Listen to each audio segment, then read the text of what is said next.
how you doing? This is Tom, and this is Tom's Radio Room Show.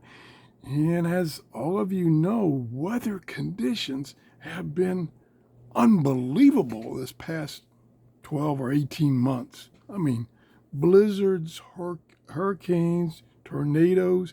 Now they're having in California, they're having the worst blizzard in history with the snowfall measured in feet, not inches, feet.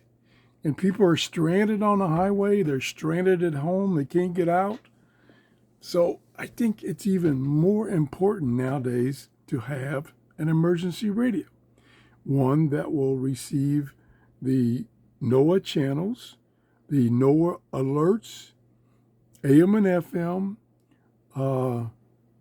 and be a source of power for, say, your cell phone. So if you lose your power to your house, you can't charge your cell phone, you can use this thing to charge your cell phone. This is the XSY340. It's on sale right now for 28% off, down to $30. Has a built-in 18650 battery. Has a solar charger cell right here. These are, they're kind of iffy. I've used many of them, and it takes a long time to charge. We're talking about days to charge that internal battery with that.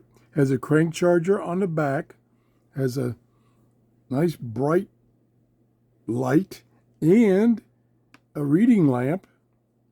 And I'll just open it partially because it's super bright. Look at that. Look how bright that thing is. And of course, again, in case you're without power, so you can read. Buttons here are time for setting the time on the clock for setting alarms, volume up and down, tune up and down manually, scan, so it will scan and store each of the bands, band select, AM, FM, NOAA, and you can turn on the NOAA alerts, which when a storm is in your area, they send out a special signal and will cause the radios like this to beep or have a siren or whatever. And then here's power. Over here we have the various connections. If I can get it open here. We've got the USB input for charging that internal battery. This is a large old style USB output for charging your cell phone, for instance. And then this is headphone jacks. Cover that up, snap it in place. Got about 30-inch telescopic antenna. The reception on this thing on FM is unbelievable. As I mentioned in my previous video, I did a lookup of stations in the Clearwater area on radio-locator.com, and selecting just the normal broadcast FM stations, it came up with 38 stations within 40 miles of me. And this radio found 31, clear, strong, unbelievable. Some, like for instance, it found a station in Lakeland, Florida, which is 45 miles away.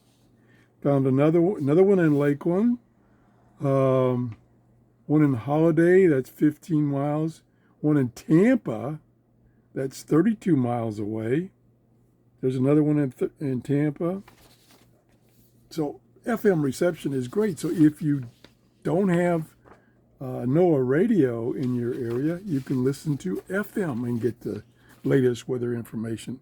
Here's the charging cable that comes with it. It's two-way. You can either use it to charge this guy with an adapter. It doesn't come with an AC adapter. Or you can use the rechargeable battery internally to charge like your cell phone. Very good audio. Let me turn it on here. Nice bright display. I got to hold this down. His new book is called Why We Remember. I'm Sam Perfect Ritter, audio. and this is Fresh Air Weekend. Support for NPR comes from this station. And Now, from Progressive Insurance, if you want it, let with me its turn the Name volume Your down. Price tool. Oops, that's the tune. Wrong button. Always got to screw up somewhere, or many times. Okay, I'm just trying to get the volume down. What you do is push and hold, scan, and it will scan the band. And it will find stations, store it in memory. And like I say, when I did the test before, so the test results is always going to be different depending on the time of day, location, and stuff like that. I got 31 stations out of 38 possible. It does a scan pretty fast. It'll do the scan on AM and FM, and then you just tune. There's like 7, I believe, NOAA stations. You just tune those manually. I don't think it'll do a scan on NOAA. We're up to 10 already. It does mute while it's scanning. And when it finds a station, it does display the station frequency and the memory number for about a half a second or a second. We're up to 16. Oh, I take that back. There is audio. It's just I got the volume turned down so much. Oops. There we go. Yeah, there is audio when it's scanning. Here's an indication of the battery strength, and here's the indication of the band. It's a nice radio. It's got a nice handle, carrying strap. Like I say, it's got a flashlight. There's the flashlight. Boy, nowadays these lights that are building these things are really bright. We're up to 28. 29 signals found. 30, getting up top of the band. 31. That's probably it. 32, got 32 this time. Okay, so we got 32 FM stations. Does a good job on AM too. I won't let you just have to sit through a scan of the AM. We can go to NOAA. So we go to band, that's AM, NOAA, there's NOAA. We can turn the volume up.